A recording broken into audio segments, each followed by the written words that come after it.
Այսօր Վաշինգտոնում կայացել է Միացյալ Նահանգների պետքարտուղարի եւ Հայաստանի արտգործնախարարի հանդիպումը։ Մարկո Ռուբիոն եւ Արարատ Միրզոյանը հաստատել են TRIP ծրագրի համար Հայաստան-Միացյալ Նահանգներ կենսագործման շրջանակի վերաբերյալ համատեղ հայտարարությունը։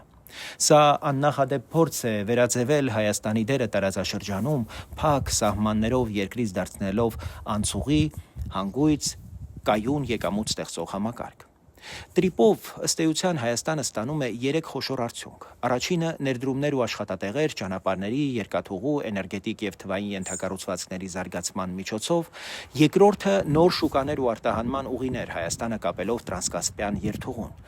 Երրորդը անվտանգության նոր տրամաբանություն, երբ խաղաղությունը պահվում է ոչ թե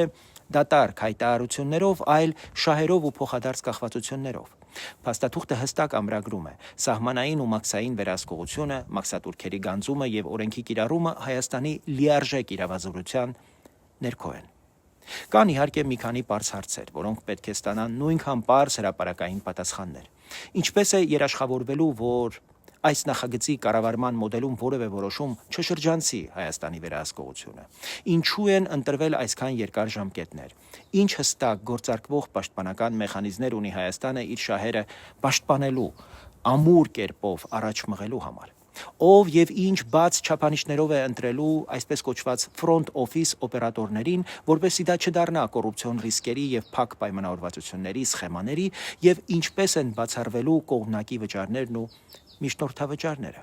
որտեղ են լինելու երթուղիների հստակ անցման գոտիները եւ ինչպես են լիարժեք պաշտպանվելու համայնքների իրավունքները,